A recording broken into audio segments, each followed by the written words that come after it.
हे hello everyone, कैसे हो भाई लोग। तो आज की इस वीडियो में हम देखेंगे AWS में EC2 कैसे क्रिएट करें। हम अपना फ्री टियर का EC2 क्रिएट करेंगे जिससे बंदों को बेसिक अंडरस्टैंडिंग हो जाए और वो अपना एक हैंड्स ऑन कर सके। क्योंकि कोई भी बंदा अगर AWS सीख रहा है तो उसमें जो सबसे बेसिक होता है, सबसे इनिशियल जो करना होता है वो EC2 ही होता है।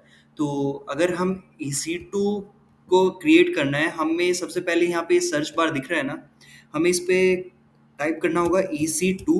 और EC2 को हम बोलते हैं इलास्टिक कंप्यूट क्लाउड। तो टू जो हमने लगाया वो डबल सी की जगह लगा है, ECC। तो पता नहीं मैं ये डेफिनेशन क्यों बोल रहा हूँ, पर इसे इग्नोर करो। हम मालूम है तेरे बाप को मत सिखा। तो जैसे कि आपने देखा, आपने EC2 यहाँ पे सर्च किया और सर्च करते ही आपको यहाँ पे लिस्ट डाउन दिख रहा है। अब इसमें क्या कर सकते हो, या तो आप डायरेक्ट क्लिक कर लो या फिर ये जो स्टार है ना, ये स्टार पे क्लिक करो, ये आपको यहाँ पे ना, ये जो आपका टैब है, यहाँ पे ये चीज़ ऐड हो जाएगी आपके फेवरेट्स में। तो अब आपको EC2 पे अगर जाना है, आप डायरेक्टली यहाँ पे EC2 पे क्लिक करो और EC2 पे चले जाओ। अभी मेरा EC2 का कंसोल ओपन हो रहा है इस सर्विस का। अब आपको यहाँ पे क्या करना है, अभी जैसे कि ये देख सकते हो आप, मेरा ये फ्रेश अकाउंट है। इसमें ना एक भी EC2 का इंस्टेंस नहीं चल रहा है, ना कोई ऑटो स्केलिंग ग्रुप है, ना इलास्टिक आईपी। ये सारी चीज़ें आप इग्नोर करो, आपको बस मेन फोकस करना है EC2 इंस्टेंसेस। तो या तो आप यहाँ से देख लो या फिर आपको यहाँ पे दिख रहा है ये इंस्टेंसेस वाला टैब, इसमें आपको क्लिक करना है इंस्टेंसेस पे। अब आप आ जाओगे यहाँ पे जहाँ से हम अपना EC2 क्रिएट करेंगे। अब ये टॉप राइट में ऑरेंज कलर में दिख रहा होगा ना, लॉन्च इंस्टेंसेस। तो इस पे ही क्लिक करना है हमें अपना EC2 क्रिएट करने के लिए। नहीं। और मैं इस पे क्लिक करूंगा। अब क्लिक करते ही आपके पास यहाँ पे ऑप्शंस आएंगे और बस वो आपको फिल आउट करने हैं। वैसे EC2 क्रिएट करना बड़ा ही ईजी है, आप डिफ़ॉल्ट कॉन्फ़िगरेशन के साथ भी अगर जाओगे ना तो आपका बड़ा ईज़िली क्रिएट हो जाएगा। जैसे कि हम देख लेते हैं, हम बोलेंगे यहाँ पे फाइंड एक्स डेमो EC2। ये मेरा EC2 का नाम हो गया। ये आपको क्विक स्टार्ट में जो जो देख रहे हो ना आप, ये इमेजेस हैं ओएस की। जैसे आपके पास कोई लोकल में सिस्टम होगा, HP का, डेल का, लेनोवो का, और किसी के पास मैक ओएस होगा। तो डेल या फिर HP के अंदर आप विंडोज यूज़ कर रहे होंगे। अगर आपका ऑफिस का लेनोवो का सिस्टम होगा, उसमें में भी आप लिनक्स, उबंटू, कुछ XYZ यूज़ कर रहे होंगे। और जो मैक है उसमें तो आपका मैक ओएस होगा ही। तो ये वही ऑपरेटिंग सिस्टम है। आप अमेजोन लिनक्स जो है वो आपका AWS का नेटिव है। बाकी उसके अलावा मैक ओएस, उबंटू, विंडोज आपकी मर्जी है, रेड हैट वगैरह आपको जिस पे क्रिएट करना है। हम अभी डिफ़ॉल्ट पे ही जाएंगे, अमेजोन लिनक्स। और इसका यहाँ से आप आर्किटेक्चर सेलेक्ट कर सकते हो, ये x86 या फिर ARM आर्किटेक्चर, जो कि ग्रेविटोन है। ये एक मतलब डिफरेंट सीरीज है। जो ग्रेविटोन है ये ज़्यादा मेमोरी ऑप्टिमाइज्ड होते हैं, मतलब इनकी कॉस्ट कम होती है, लेकिन वो एक डिफरेंट पार्ट है। अभी ये हम डिफ़ॉल्ट आर्किटेक्चर पे ही जाएंगे, x86। और इस x86 आर्किटेक्चर में आप अपने इंस्टेंस टाइप देख सकते हो। इंस्टेंस टाइप वैसे समझो जैसे कि आप कभी मार्केट में लैपटॉप खरीदने जाते हो, आप उन्हें बोलते हो भाई मुझे i7 i11 जनरेशन का चाहिए, 4 GB रैम हो, 16 GB रैम हो, वैसे टाइप से। तो ये सेम वही चीज़ है, T2 माइक्रो जो हमारा फ्री टियर में हम यही क्रिएट करेंगे। इसमें हमारे पैसे नहीं लगेंगे। तो जैसे कि आप देख सकते हो इसमें क्या है, T2 माइक्रो में एक CPU है, 1 GB मेमोरी है। और जैसे कि आप देख सकते हो फ्री टियर खत्म होने के बाद अगर ऑन डिमांड पे से हम करते हैं तो पर आवर की इसकी जो कॉस्टिंग आएगी 0.0612 USD पर आवर आएगी। अब ऐसे ही इसमें और देख सकते हो टाइप, T2 डॉट स्मॉल हो गया, मीडियम पे जाती 2 CPU और 4 GB मेमोरी हो गई, ये सब रैम वगैरह है। अब यहाँ पे की पेयर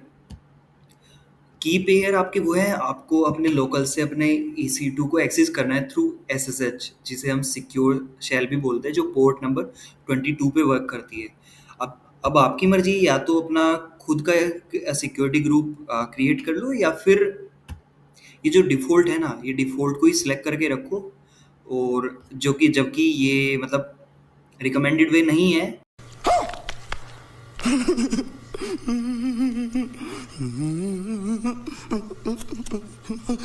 लेकिन मैं आपको एक दूसरा वे दिखाऊंगा जिससे आप डायरेक्टली अपने कंसोल से कर सकते हो। वैसे मैं क्रिएट कर ही लेता हूँ यार EC2 की पेयर, आपको भी मतलब काफ़ी इजी रहेगा। तो फाइंड एक्स की, मैं फाइंड एक्स की पेयर इसका नाम दे देता हूँ, और बाकी ये डिफ़ॉल्ट रखते हैं, मैं क्रिएट की पेयर कर लेता हूँ यहाँ पे। जैसे कि आप देख सकते हो ये मेरा डाउनलोड्स में की पेयर डाउनलोड हो गया है मेरा। अब इसके बाद जाते हैं नेटवर्क। ये वीपीसी का पार्ट है, वर्चुअल प्राइवेट क्लाउड। तो अभी नेटवर्किंग में हम नहीं जाएंगे, ये डिफ़ॉल्ट वीपीसी प्रोवाइड कराता है रेडी टू यूज़ सिनेरियोज़ के लिए, जो मतलब बिगनर्स होते हैं, जैसे जो बंदा अभी इस सीरीज़ को देख रहा होगा कैसे क्रिएट करते हैं EC2 को, तो मतलब उन्हें ये सब चीज़ इग्नोर करनी है अभी के केस में। वो कभी वीपीसी पढ़ेंगे तो वीपीसी में देख लेंगे डिटेल में। अभी इसे एज इट इज़ रखो। इसे मैं बंद कर देता हूँ नेटवर्क वाले पार्ट को। ये कॉन्फ़िगर स्टोरेज है, आप यहाँ पे अपनी स्टोरेज बढ़ा सकते हो। अभी ये जो मेरा T2.micro है, T2.micro ही है ना? हाँ, ये माइक्रो है। इसमें 8 जीबी की मुझे स्टोरेज मिलेगी और स्टोरेज का टाइप ना GP3 है। ये SSD होगी, जैसे आप देखते होंगे, आप एक सिस्टम लेने जा रहे हो, आप उसमें कंपनी वाले बोलेंगे आपको कि भाई इसमें ना 150 जीबी की SSD पड़ी हुई है। और नॉर्मल पुराने सिस्टम में क्या होता था, HDD आती थी, हार्ड डिस्क ड्राइव। तो SSD जो है वो फास्ट होती है, तो ये वही सेम चीज़ है। फिर नीचे ये IOPS वगैरह, इनपुट आउटपुट ऑपरेशन, मतलब और ज़्यादा स्पीड में करना है। तो ये चीज़ें भी आपको बढ़ानी है, बढ़ा लो। वैसे कोई यूज केस नहीं है अभी अभी के केस में, तो इसे आपको एज इट इज़ रखना है, टच नहीं करना। इसे बंद कर देते हैं। अब आते हैं हम एडवांस में। तो एडवांस में ये सब जो डिफ़ॉल्ट ऑप्शन है ना, आप अभी के लिए इन्हें इग्नोर कर सकते हो। और आप अगर आपको खुद से पढ़ना है ना, ज़्यादा क्यूरियोसिटी है, तो हर ऑप्शन के सामने ना एक ये इन्फो का जो टैब दिख रहा है ना, इस पे क्लिक करना है और बस उसके सामने पढ़ना है।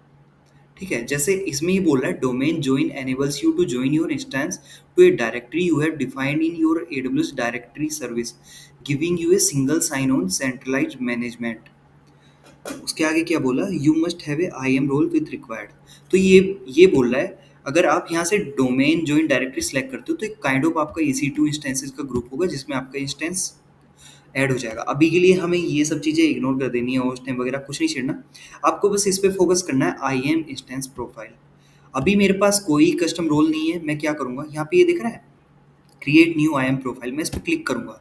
वैसे अगर यहाँ से क्लिक नहीं करना होता ना, आप क्या कर सकते थे, डायरेक्ट यहाँ पे IAM सर्च करते, और IAM सर्च करने के बाद आपको इस IAM पे क्लिक करना था। अब इसके बाद क्या करेंगे, मैं यहाँ पे आ गया अपने IAM में। अब रोल्स में मैं क्या करूँगा, मैं यहाँ पे करूँगा क्रिएट रोल। मैं सर्विस में क्या सेलेक्ट करूँगा, EC2, क्योंकि मैं EC2 के लिए ही अपना रोल क्रिएट कर रहा हूँ, बाकी सब इग्नोर कर देना आप। अभी के लिए EC2 के लिए कर रहा हूँ मैं। नेक्स्ट जाऊँगा। नेक्स्ट जाने के बाद अब मैं सेलेक्ट कर लेता हूँ अभी के लिए एडमिनिस्ट्रेटर एक्सेस। वैसे अब जो आपका रिकमेंडेड होता है, आप सिर्फ वही पॉलिसीज़ यहाँ पे सेलेक्ट करें, आपको जिन सर्विसेज की रिक्वायरमेंट, सपोज आपको अपने EC2 से S3 सेलेक्ट करना है, तो आपको यहाँ पे बस S3 की ही पॉलिसी सेलेक्ट करनी चाहिए थी। लेकिन अभी एज अ फ्रेशर आप बिगनर इसमें कंफ्यूज हो जाओगे, तो अभी के लिए हम बस एडमिनिस्ट्रेटर एक्सेस ही रखेंगे इसमें। और इसके अलावा मैं यहाँ पे करूँगा SSM कोर मैनेज्ड। ठीक है, अब ये दिख रहा है आपको SSM मैनेज्ड इंस्टेंस कोर। अब ये क्या करेगी, ये इसके थ्रू ना आप अपने ब्राउज़र के थ्रू डायरेक्टली कनेक्ट कर सकते हो। आपको अपने लोकल सिस्टम से SSH करने की ज़रूरत नहीं है थ्रू की पेयर। वो अभी मैं दिखाऊँगा कैसे, आपको समझ आ जाएगा इस पर्टिकुलर पॉलिसी का क्या यूज़ है। अब इसके अलावा परमिशन बाउंड्री, ये एडवांस लेवल की कॉन्फ़िगरेशन है, ये अभी के लिए आप इग्नोर करो। और हम करते हैं इसे नेक्स्ट।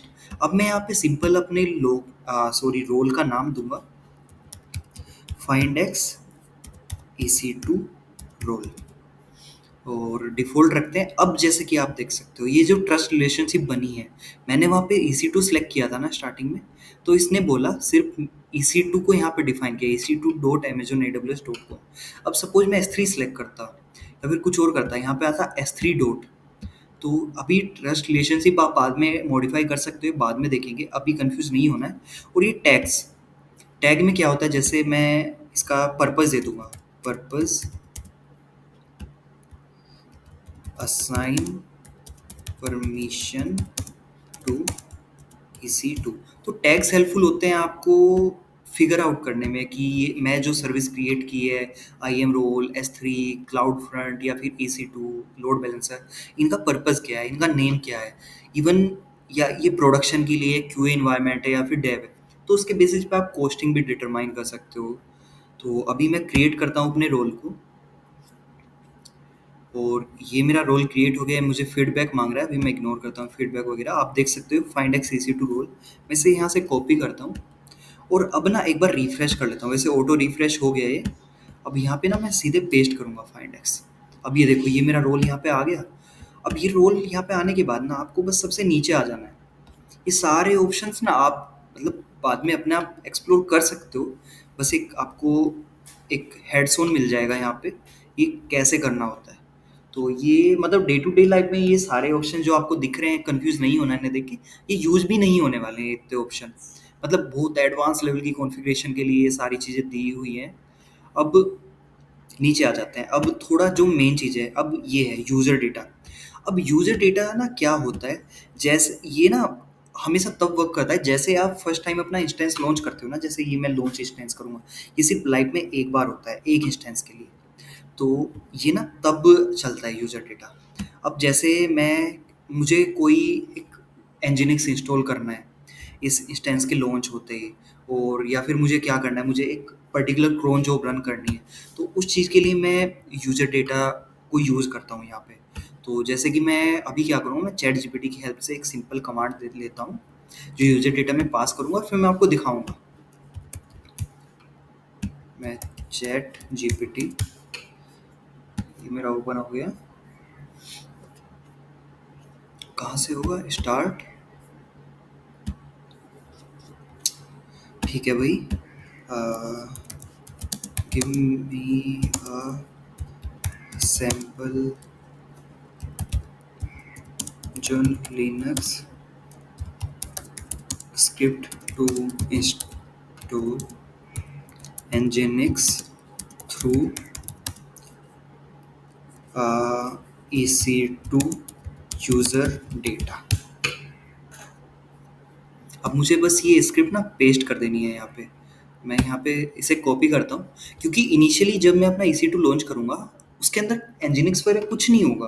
लेकिन अभी ये स्क्रिप्ट ना मैं क्या करूँगा, ये स्क्रिप्ट यहाँ पे मैं अपने यूज़र डेटा में पास करूँगा। आप इस स्टेप को इग्नोर भी कर सकते हो अगर आप कंफ्यूज हो रहे हो तो। यहाँ पे पास कर दूंगा। ये बस क्या करेगी, मेरे nginx को अपडेट करेगी, सॉरी मेरे सिस्टम को अपडेट करेगी, मेरे सिस्टम में इंस्टॉल करेगी nginx को -y, मतलब ये यूज़र से नहीं पूछेगा येस और नो, ये डायरेक्ट येस होगा बाय डिफ़ॉल्ट। देन nginx को स्टार्ट कर देगी। बस ये स्क्रिप्ट वो काम कर रही है। अब मैं क्या करता हूँ, बाकी चीज़ें ना यहाँ से हटा देता हूँ, हम बस स्टार्ट तक रखते हैं ये इतना पार्ट। अब मैं करता हूँ लॉन्च इंस्टेंस, और इसके इंस्टेंस के लॉन्च होने का वेट करते हैं। अब देखो मेरा है ना ये EC2 क्रिएट हो चुका है।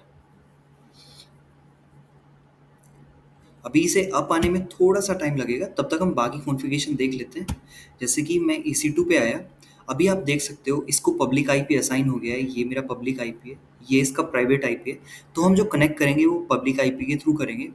इसके अलावा आप जो मेन चीज़ देख सकते हो, ये जो IAM रोल हमने इसमें अटैच किया था, ये सबनेट और VPC जो डिफ़ॉल्ट EC2 के इसने सबनेट VPC उठाया है। उसके अलावा ये नीचे इसकी डिटेल्स है, इसने कौन सी default AMI Amazon Linux image use की है। ये इमेज वगैरह हम अपने आप से भी चेंज कर सकते हैं। इमेज ये वही थी, OS है, उबंटू है, अमेज़न लिनक्स है, और बाकी अभी इसमें तो कुछ है नहीं इतना। उसके अलावा आप स्टेटस देख सकते हो, आपके EC2 इंस्टेंस का क्या स्टेटस है। अभी पेंडिंग दिखा रहा है क्योंकि लॉन्च होने लग रहा है। बाकी मेन ये 2 स्टेटस होते हैं, सिस्टम स्टेटस और इंस्टेंस स्टेटस। अभी जब ये दोनों ग्रीन आ जाएँगे, देन हम अपने इंस्टेंस से कनेक्ट करेंगे। देन उसके बाद ये मॉनिटरिंग का टैब है। मॉनिटरिंग में आप देख सकते हो आपका CPU यूटिलाइजेशन बताएगा, नेटवर्क्स में कितने बाइट रिसीव हो रही है, कितने पैकेट्स जा रहे हैं, ये सारी चीज़ें। आप अगर मेमोरी एफिशिएंसी देखनी है, कंजप्शन, तो AWS आपकी मेमोरी को एक्सेस नहीं करता है डायरेक्टली। उसके लिए आपको अलग से कॉन्फ़िगरेशन करनी पड़ती है। क्लाउड फ्रंट वगैरह का आपको क्लाउड वॉच का एजेंट वगैरह इंस्टॉल करना पड़ेगा, तो वो नेक्स्ट टाइम देख लेंगे। देन उसके बाद आता है सिक्योरिटी। अभी हमने डिफ़ॉल्ट सिक्योरिटी ग्रुप यूज़ किया है, जो AWS का डिफ़ॉल्ट सिक्योरिटी ग्रुप होता है, जिसमें बाय डिफ़ॉल्ट आपने इनबाउंड में पोर्ट 22 अलाउ किया है, सोर्स किसी भी आईपी से। अभी इसका यूज़ मैं बताऊंगा आपको, ये सिक्योरिटी ग्रुप का क्या है। और आउटबाउंड का मतलब है आप अपने इंस्टेंस के अंदर से कहीं भी किसी भी पोर्ट पे, किसी भी आईपी पे कोई भी रिक्वेस्ट भेज सकते हो। सपोज मुझे अपने इंस्टेंस के अंदर से इंटरनेट एक्सेस करना है, तो उसके लिए मुझे यहाँ पे पोर्ट 80 या 443 ये अलाउ करना पड़ेगा, तभी मैं इंटरनेट पे जा पाऊँगा। ऐसे ही इनबाउंड सपोज़ मुझे बाहर से अपने इंस्टेंस के अंदर लॉगिन करना है थ्रू EC2, तो मैंने उसके लिए थ्रू SSH, तो मैंने SSH का पोर्ट 22 अलाउ कर दिया। तो ये सब इसका मतलब जो यूज़ केस है सिक्योरिटी ग्रुप का, आप अपना कस्टम सिक्योरिटी ग्रुप भी यहाँ पे ऐड कर सकते हो। आपको बस क्या करना होता है, आप यहाँ पे सिक्योरिटी सर्च करोगे ना, सॉरी ऐसे नहीं, आप यहाँ पे भी देखोगे ना, कंट्रोल F करो, सिक्योरिटी, और ये देखो आपका आ गया नेटवर्क एंड सिक्योरिटी में सिक्योरिटी ग्रुप्स। अब उसके बाद नेटवर्किंग में ये आपके नेटवर्क इंटरफेस, NIC कार्ड वगैरह, ये जो आप जिसके थ्रू इंटरनेट आपका चलेगा, ये वो चीज़ें। और देन स्टोरेज, जो हमने देखा था ना इनिशियल पे, हमने 8 GB की वो स्टोरेज ऐड की थी इसमें SSD, ये वही दिखा रहा है। आप इसे इंक्रीज कर सकते हो वॉल्यूम साइज वगैरह। तो ये स्टोरेज की आपकी मैट्रिक्स है। और ये टैग्स, अभी हमने कोई टैग दिया नहीं था, ये बाय डिफ़ॉल्ट हमने जो इसका नाम दिया था, इसने एक नेम का टैग बना दिया है। अभी वापस से देखते हैं स्टेटस एंड अलार्म्स, ये अभी भी इसे पेंडिंग दिखा रहा है, तो रिफ्रेश कर लेता हूँ मैं इसे एक बार। अब रिफ्रेश करने के बाद ये अब आ जाना चाहिए। एक बार देखते हैं स्टेटस एंड, अब आप देखो ये दोनों आपके जो टेस्ट थे ये पास हो गए हैं। अभी मैं क्या करूँगा, यहाँ पे कनेक्ट दिख रहा है, कनेक्ट से पहले ये देखते हैं, ये इंस्टेंस स्टेट में आप इसे स्टॉप कर सकते हो, रिबूट कर सकते हो, या टर्मिनेट मतलब डिलीट कर सकते हो। अब क्या होता है, अगर आप इंस्टेंस को स्टॉप कर देते हो ना, तो आपके जो चार्जेस लगते हैं ना, जो AWS पर आवर की कॉस्ट देगा, तो वो आपकी बस स्टोरेज के चार्जेस लगेंगे, EC2 के कोई चार्ज नहीं लगेंगे। स्टोरेज आपकी 8 GB है, तो इस 8 GB के हिसाब से AWS आपको चार्ज करेगा।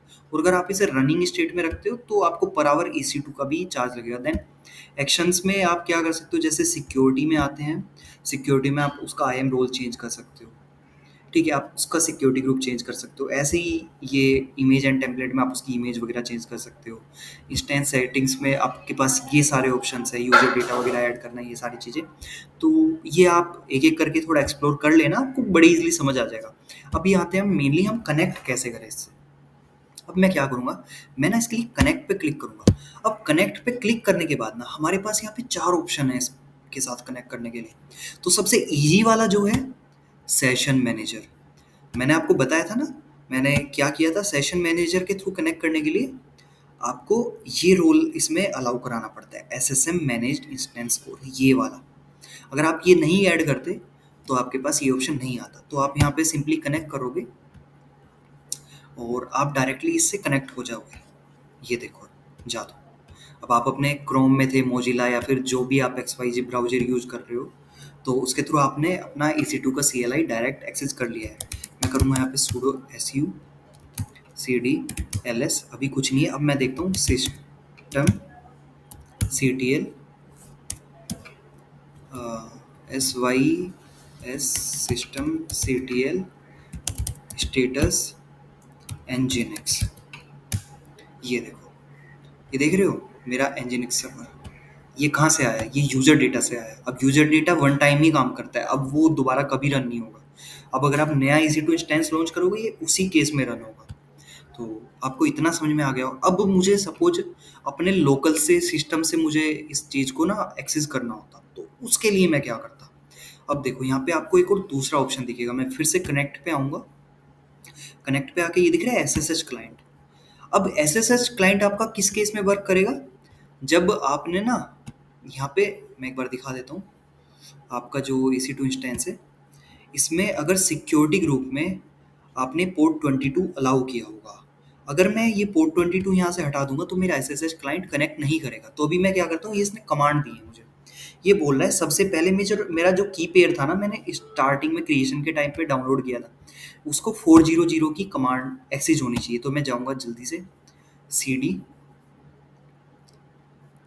cd में करता हूँ डाउनलोड्स में मेरा की पेयर पड़ा होगा ls-l grep find x, मैं करता हूँ, ये देखो ये मेरा पड़ा है find x की पेयर। अब मैं क्या करूँगा, मैं सिंपल पेस्ट कर दूंगा अपनी ये कमांड chmod और एंटर। अब इसकी ना, अब आप परमिशन देखोगे ना, चेंज हो चुकी होगी, ये देखो, पहले रीड राइट थी ना, अभी मेरा जो यूजर है, करंट यूजर को रीड परमिशन है, बाकी को कुछ नहीं है। अब मैं क्या करूँगा, ये कमांड की कनेक्ट, ये एक बार मैं अपने इधर आता हूँ, अब मैं देखता हूँ हु एम आई, WHOAMI, ठीक है, हु एम आई। अभी मेरा करंट यूजर रूट है, लेकिन मुझे रूट के थ्रू यार एक्सेस नहीं करना है, मुझे ना EC2 यूजर के करना है। अगर आप अमेजोन लिनक्स की इमेज बनाओगे ना तो डिफॉल्ट जो यूजर होता है वो EC2 होता है, अगर उबंटू की बनाओगे तो उबंटू होता है यूजर। तो मैं अभी SU EC2 -यूजर, तो आप जैसे देख सकते हो ना, हु एम आई, अभी EC2 यूजर है मेरा करंट यूजर। तो इसने ना डिफ़ॉल्ट जो बताया आपको EC2 यूजर से कनेक्ट करने का ही बताया। ये देखो SSH-i फाइंड एक्स की पेयर का नाम EC2 यूजर। मेरा जो EC2 का या तो DNS या फिर पब्लिक IP, ये DNS देखो ये होता है। आप यहाँ पे आओगे ना, ये दिख रहा है, ये प्राइवेट DNS और ये पब्लिक DNS। ये पब्लिक DNS यूज़ किया है। आप पब्लिक DNS यूज़ करो या तो, या प्राइवेट पब्लिक IP यूज़ करो। अभी दोनों से देख लेते हैं। तो मैं डिफ़ॉल्ट ये यहाँ से कॉपी करता हूँ और कॉपी करने के बाद मैं इसे यहाँ पे पेस्ट कर देता हूँ। अब देखो, मैं इसको करूँगा y, सॉरी मुझे yes टाइप करना था, YES yes, और एंटर। अभी देखो मैं ना अपने EC2 यूज़र के अंदर अपने इंस्टेंस में आ चुका हूँ। अब मैं यहाँ से कर देता हूँ इसे एग्जिट। अब सेम मैं कैसे कर सकता था, मैं यहाँ से अपना पब्लिक IP कॉपी करता, पब्लिक IP कॉपी करने के बाद मैं ये DNS हटाऊँगा और DNS हटाने के बाद ये पेस्ट कर दूँगा। अब देखो मैं पब्लिक IP से भी कनेक्ट कर सकता हूँ। ये सबको समझ में आया? ये देखो, ये मैं फिर से EC2 यूज़र के अंदर आ गया। तो बेसिक कमांड क्या होती है आपकी, मैं एग्जिट कर लेता हूँ। जो SSH का बेसिक फॉर्मेट होता है, SSH आपकी पैम फाइल और user@host IP, ये आपका SSH का फॉर्मेट होता है। तो आई होप सबको समझ आ गया होगा, और जिसने ये वीडियो देखी उसे होपफुली अच्छी लगी होगी। अगर भाई वीडियो अच्छी लगी तो यार डेफिनेटली सब्सक्राइब करके जाना, क्योंकि यार मतलब इससे मेरा मोटिवेशन बढ़ेगा और मेरा चैनल ग्रो करेगा। और अगर वीडियो यार अच्छी नहीं लगी तो यार कमेंट करके ना ज़रूर बताना भाई कि मैं क्या इम्प्रूवमेंट कर सकता हूँ वीडियो में, और मैं डेफिनेटली इम्प्रूव करूँगा। तो चलो ठीक है यार, नेक्स्ट लेक्चर में मिलेंगे, और इसी के साथ बाय बाय। अब बस जाने से पहले मैं एक चीज़ बताऊँगा, आपने जो EC2 क्रिएट किया है यार उसे टर्मिनेट कर देना, नहीं आपकी अननेसेसरी कॉस्टिंग आएगी अगर आप भूल गए तो मैं एक बार क्रिएट इसे दिखा देता हूँ टर्मिनेट करके। आपको बस इतना करना है, टर्मिनेट, और इसे टर्मिनेट कर देना है, आपका EC2 टर्मिनेट हो जाएगा। Okay bye bye, thank you.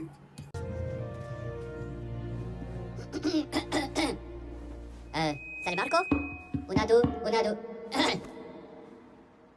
King Bob! I'm the girl that they don't talk about, quiet with a big mouth.